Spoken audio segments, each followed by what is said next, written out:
That's quite an assertion right out of the gate. How do you, as a critical reader, approach such a grand promise? Such a statement right on the cover serves as an immediate flag for the discerning reader. The greatest collection is, by its very nature, an unverifiable superlative. Enlightenment and a higher purpose are profound, often lifelong journeys, not guaranteed outcomes from a collection of words. My initial reaction is to note the ambition, but also to question the feasibility and humility of such a claim. It sets an extremely high bar, potentially for a product that might offer more platitudes than profound wisdom. It primes the reader for a specific, perhaps elevated expectation that few texts can truly deliver. And speaking of caveats, the very next page features a legal notice with extensive disclaimers. The publisher has strived to be as accurate and complete as possible. It then goes on to disclaim responsibility for errors, omissions, contrary interpretation, and even financial advice. Isn't there a fundamental contradiction here, promising enlightenment on one page and then disclaiming accuracy and responsibility on the next? Absolutely. This juxtaposition creates a significant tension, if not an outright paradox. On one hand, you have the promise of ultimate spiritual attainment. On the other, a legally mandated shield against any liability for the information provided. It forces the reader to acknowledge that while enlightenment is offered, its delivery is explicitly not guaranteed, nor is the veracity of the path presented. Moving into the foreword, the author states, "What my observance has been that most individuals, when on a spiritual journey, shun abundance. They believe that to be blessed with abundance would block their spiritual advancement. This seems to be the core thesis, challenging the perceived dichotomy between spirituality and material abundance." What's your take on this initial premise? It's an interesting and timely premise, as the perceived conflict between material wealth and spiritual purity is a long-standing one across many traditions. The author identifies a common spiritual inclination that asceticism or detachment from material possessions is a prerequisite for spiritual growth. By taking issue with this, the text positions itself as offering a corrective, a path where abundance and spirituality can coexist. The challenge for the author, then, is to define abundance clearly and to logically reconcile it with spiritual advancement without simply conflating it with material greed. This sets the stage for what kind of spirituality is being advocated. This is a strong judgment. It is an argument with a pragmatic appeal, certainly. The author perhaps misinterpreting spiritual detachment or even the law of attraction. However, this simplification overlooks the vast spectrum of spiritual paths. Many traditions, from Buddhism to certain Christian monastic orders, advocate for renunciation of material possessions precisely because they see it as conducive to spiritual freedom and detachment from worldly suffering. To frame such a choice as universally horrible indicates a very specific and perhaps limited understanding of spiritual motivations, and a rather rigid interpretation of the law of attraction, which often overemphasizes material manifestation. This suggests that material abundance and the wealth it can bring is necessary for addressing societal problems like poverty and illness. Is this a sound argument for integrating abundance into a spiritual life? It is an argument with a pragmatic appeal, certainly. The implication is that without some form of material accumulation or resource allocation, which the author equates with abundance, philanthropy, charity, and social good would cease. This provides a potential moral justification for seeking abundance, transforming it from a selfish pursuit into a means for collective benefit. However, one must be careful not to conflate personal accumulation with collective good. The text then employs the analogy, "They're like the two parallel lines of a railroad track." While visually simple, does this analogy truly capture the complex interplay between spirituality and abundance? The railroad track analogy offers an intuitive visual for balance and simultaneous progression. It suggests that both elements, spirituality and abundance, are distinct yet equally essential, moving forward in tandem. However, its simplicity can also be a limitation. Railroad tracks are designed to keep things separate and parallel. They don't intertwine or transform each other in a dynamic way. In reality, spirituality and abundance, if they are to be integrated, often affect and reshape each other.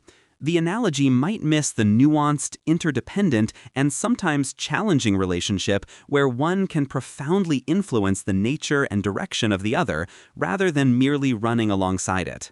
A significant claim is made. There are no coincidences and no chance events. Everything occurs for a reason. This is a strong statement about destiny and universal design. This is a foundational metaphysical assertion common in many spiritual belief systems. The belief that everything occurs for a reason can be profoundly comforting, offering a sense of order and meaning in a chaotic world. It suggests a grand, intelligent design at play, where even challenges are part of a larger plan. It encourages a mindset of acceptance and trust in the universe's flow.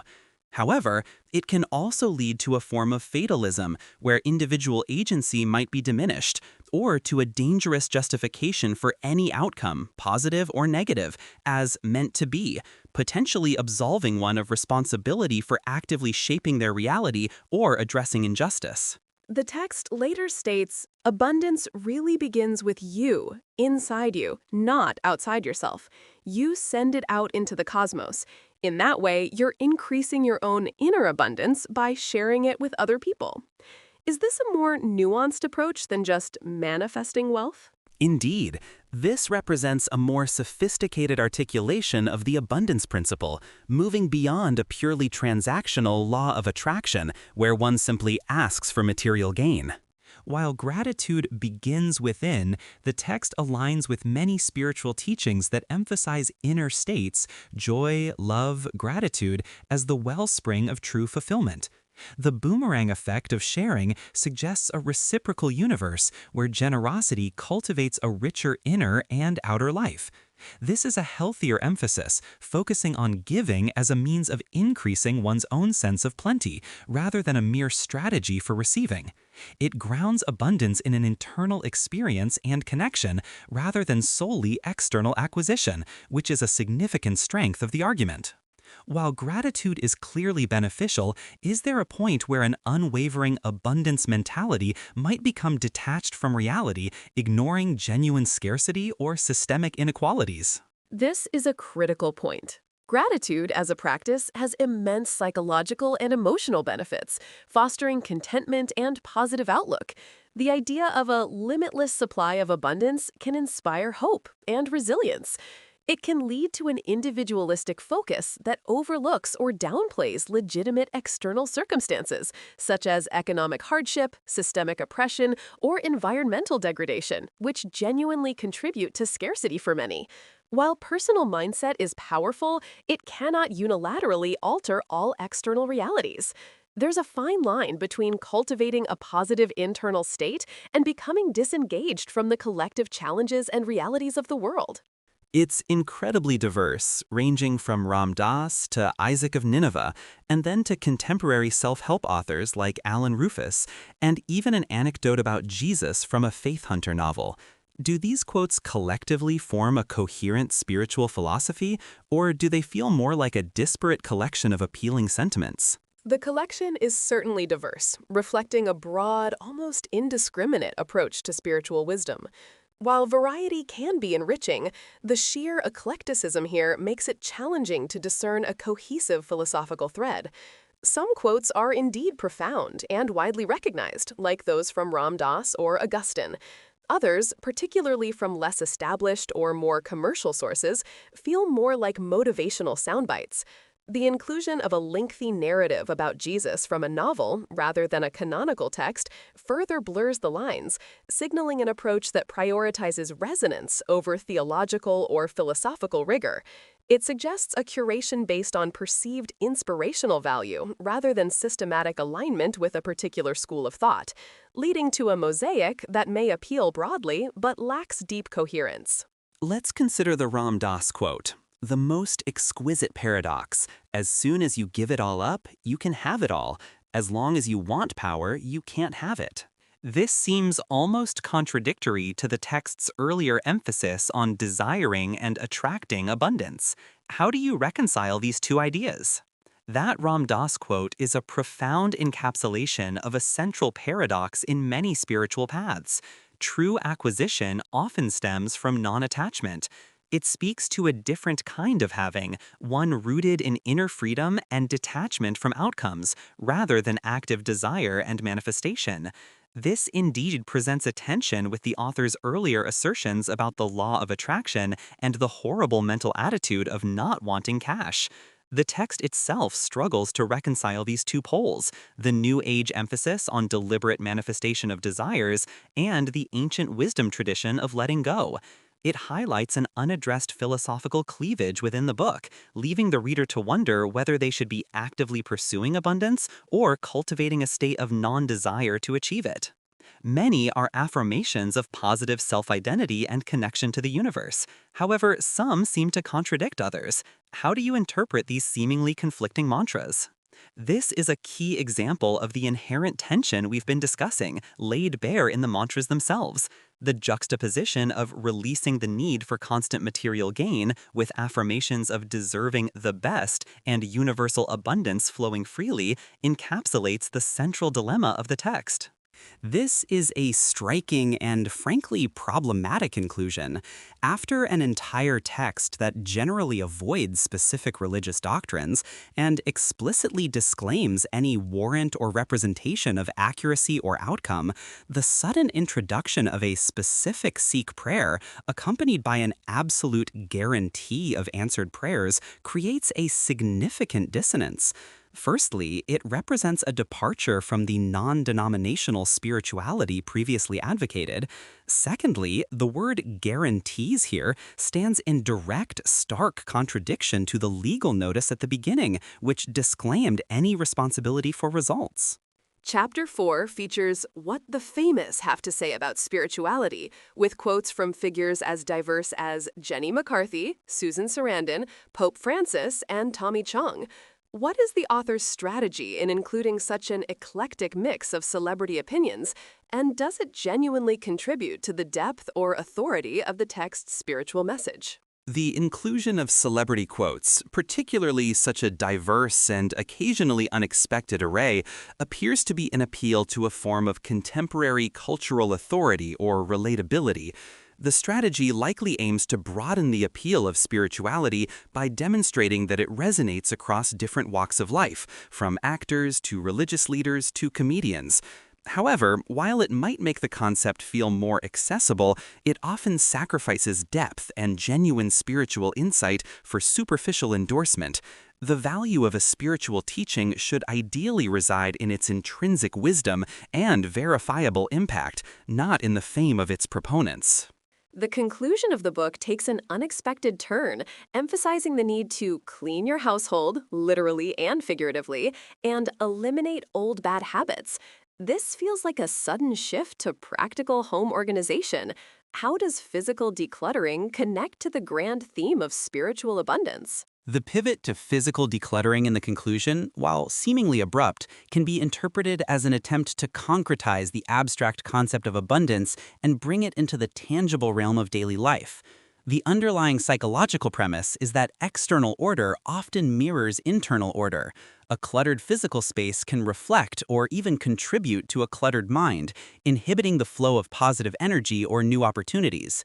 Therefore, by physically clearing jumble, one metaphorically and energetically creates room for abundance to enter. While this connection has some validity in self-help literature, its prominence in a book promising enlightenment highlights a practical, almost materialistic interpretation of abundance. It reinforces the idea that abundance isn't just about internal states, but also about creating a receptive environment, both mentally and physically, for desired outcomes. The criteria for decluttering are given as anything that's actually useful right now. This is a rather subjective and immediate metric. On the positive side, this criterion encourages mindfulness and intentionality. It prompts individuals to assess the genuine utility and aesthetic value of their possessions, fostering a less consumerist and more deliberate approach to what they allow into their space. It promotes a minimalist ethos that can reduce mental stress and enhance appreciation for what truly serves and delights. However, the rigor of useful right now can be quite unforgiving. It might lead to discarding items with sentimental value, potential future utility, or those that represent memories or projects which, while not useful right now, contribute to one's sense of self or future aspirations. Applying this strictly could inadvertently lead to an impoverished rather than abundant life, as it might prioritize immediate utility over deeper, more complex forms of value. It also reflects a very individualistic framework, as opposed to considering shared resources or communal value.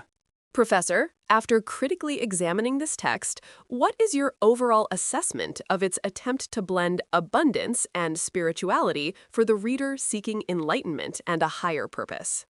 My overall assessment is that the text makes an earnest, albeit often inconsistent, attempt to bridge the perceived chasm between material abundance and spiritual growth. Its strength lies in promoting positive psychological practices like gratitude, mindful living, and the idea that inner states influence outer experiences. It genuinely tries to offer a path that avoids the strictures of asceticism while still advocating for a service-oriented life. However, its weaknesses are notable.